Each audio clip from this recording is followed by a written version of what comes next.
me a Parsha story.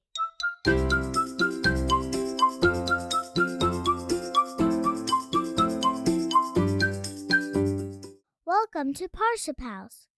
As we continue to look for ways to support our family in Israel, I am hopeful that this Parsha story can be a part of that by helping us grow our Torah learning and how we treat each other. This story was told to me by Rabbi Alexandri, a wise man who lived many years ago, and it's recorded in the Midrash Tanhuma on Mishpatim and in Yocheved Siegel's Ko Asu Chachamenu. This story is an old story, but it could happen today because a long time ago, when this story happened, there weren't airplanes, there wasn't FedEx or Amazon delivery trucks or even trains. And if you had a package that was heavy that you wanted delivered from one place to another place, you would hire somebody who would put it on their donkey, because donkeys can carry very heavy loads, and the donkey and the person riding the donkey would travel and deliver the package to where it needed to go. Two good friends, we'll call them Reuven and Shimon, lived in a village, and they had been really good buddies since they were little kids. They were in school together. They had play dates together all the time. And when they grew up, they still remained friends. And they actually each chose the same occupation. Reuven bought a donkey and Shimon bought a donkey. And they would use their donkeys to deliver packages to nearby cities. So very often, they had the opportunity to work together. Sometimes their donkeys would carry clothing. Other times their donkeys would be carrying wheat, fruit, vegetables. They carried all sorts of materials and objects. And it was fun for them, if they were each going on a similar route, to sing together while they were on their donkeys and chat. You know, the way good friends like to do together. One day, Reuven and Shimon got into a fight. Did it ever happen to you that you got into a fight and then you forgot what the fight was even about? Well, that's what happens with Reuven and Shimon. They couldn't even remember what started the fight. But instead of being friends, suddenly they were enemies. They would not ride next to each other on the road. If they saw each other walking on the street, they would each walk to the opposite side of the street and turn their head away. They didn't even speak to each other. One day, Reuven received a package, and the package was very, very big, and he was asked to deliver this package to a nearby town. Reuven took all of the goods that were in the package, and he divided them into two large sacks. And he took heavy ropes, this was part of his job, and he tied the heavy ropes around the sacks, and each sack was hanging on one side of his donkey. And Reuven headed out. It was a hot day, a summer day, and it was getting hotter and hotter as the day went on. That donkey was working so hard and did not seem comfortable at all. And those sacks just seemed to be getting heavier and heavier for the donkey as he carried them on this hot, hot day. And so the donkey started to move slowly, and then more slowly, and then the donkey was moving very, very slowly.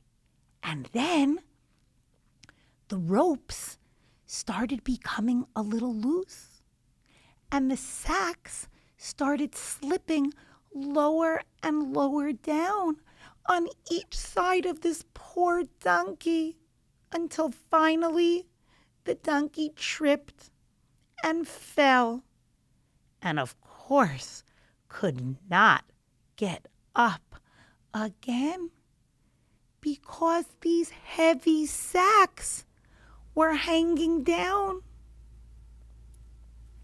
Reuven tried very hard to help his donkey get back up. He felt so badly to see his donkey in this state. But no matter what he did, he couldn't succeed. He was trying to remove that load, those sacks from the donkey's sides, but they were just too heavy for one person to lift alone. And then Reuven noticed that matters were getting very serious, because the ropes were all tangled up and he couldn't even straighten them out. Reuven stood in the hot sun beside his donkey, feeling helpless. He tried to encourage the donkey, and he said to the donkey, "I'm so sorry that you're in such discomfort." And he really didn't know what he was going to do next. The sun was hot. There was no shade in sight, and there were no people around at that time to help. What was he going to do? Finally, Reuven felt a glimmer of hope. He saw a donkey from afar, from his village, and he saw a person riding on it.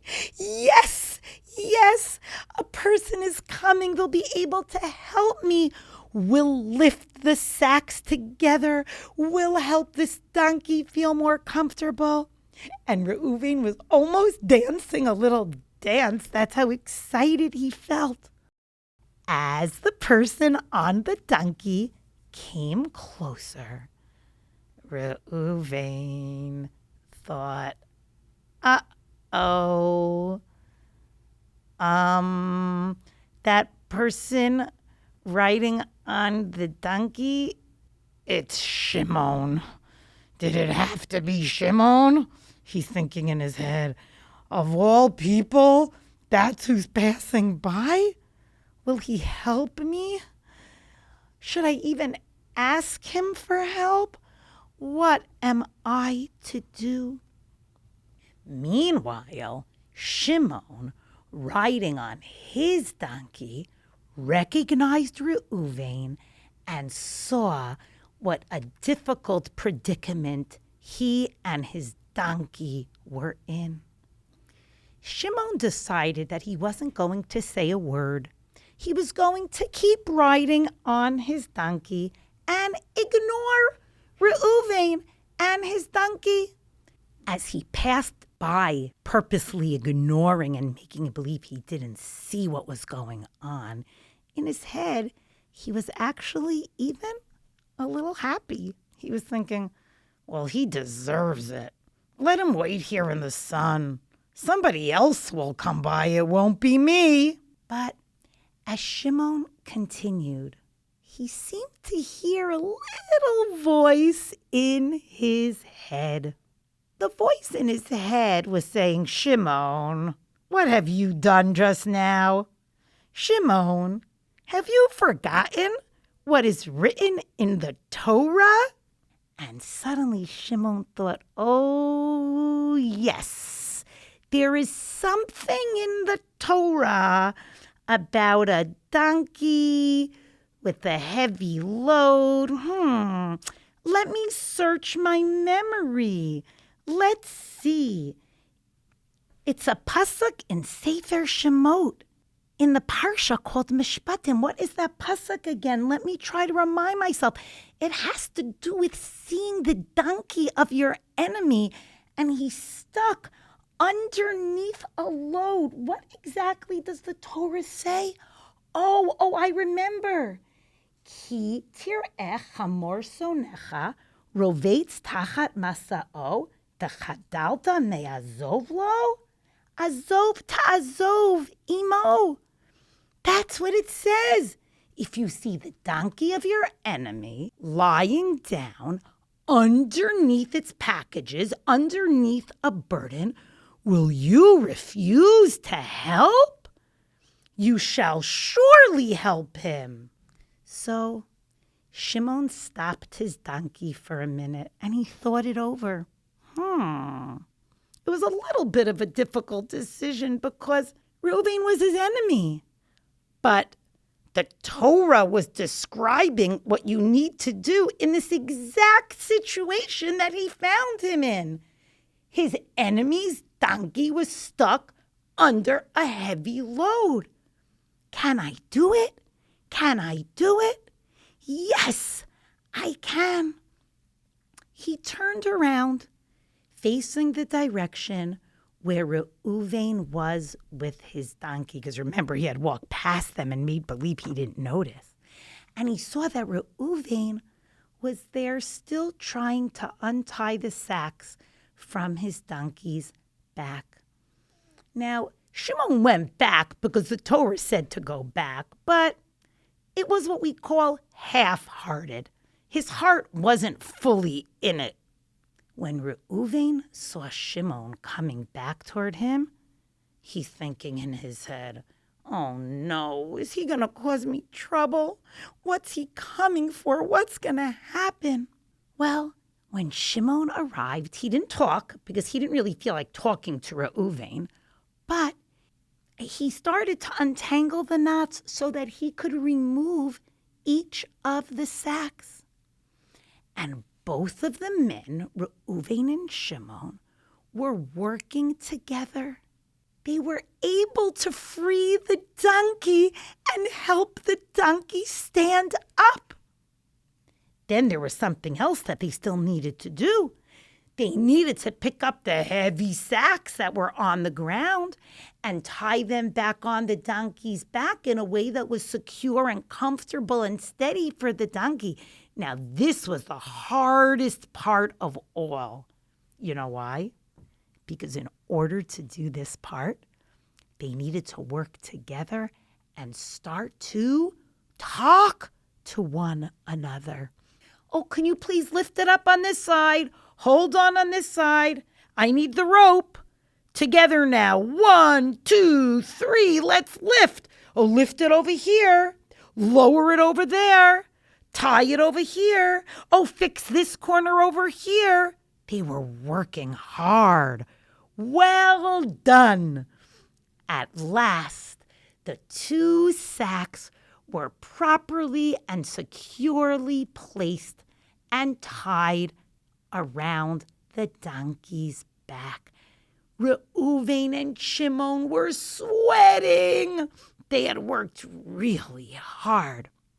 Shimon wiped the sweat off his forehead and looked at Reuven and said, "We did a good job." Reuven looked at Shimon and said, "Shimon, may Hashem reward you for your help."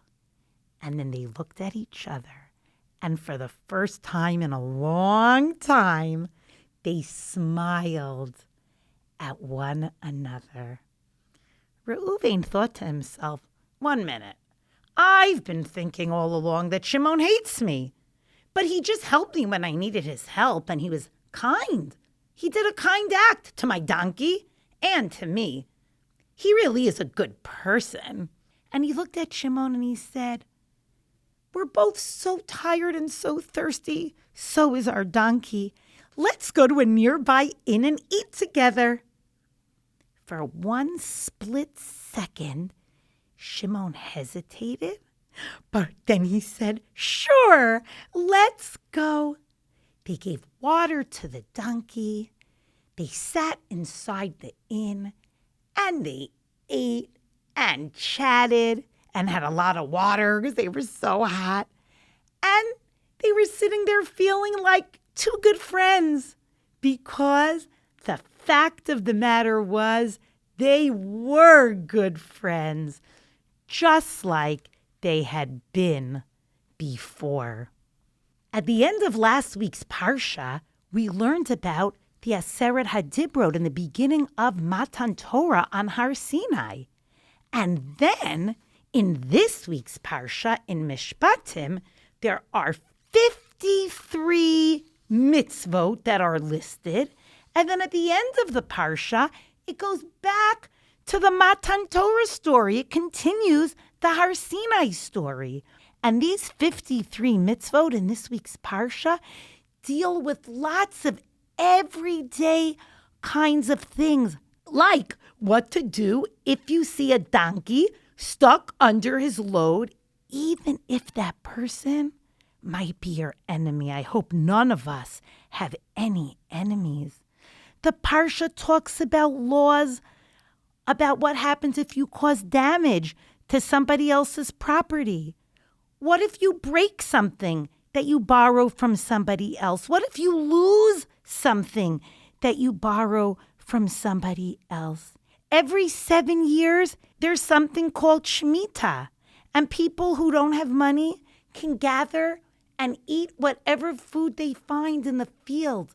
Lots and lots of everyday mitzvot.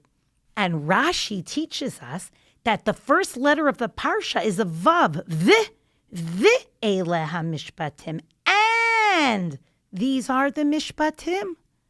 And, Rashi says, yes, and just like the Aseret HaDibrot and what we learned in Parshat Yitro was given from Har Sinai, all of these details of how to act in your everyday life, these mitzvot are also from Har Sinai. And that is one of the reasons why this Parsha Mishpatim and these 53 mitzvot are smack in the middle of the Matan Torah story. Because at the end of Parshat Mishpatim, Moshe Rabbeinu goes up Har Sinai. He goes up on the mountain because Hashem wants us to know that the big ideas, like the Aseret HaDibrot, and the day-to-day actions that we do are all part of the Torah, are all very, very important. And a lesson that we can learn from this week's Parsha and from the story about Reuven and Shimon is that if we follow these mitzvot of the Torah, if we act with kindness towards the animal and even toward a person that might not be your best friend, it will end well. Good things will come from it. Friendship and joy and lots more goodness. And I hope that this lesson from this week's Parsha that we're going to work on integrating into our lives will serve as a zechut for our beloved Chayalim and our brothers and sisters in Israel. Shabbat Shalom.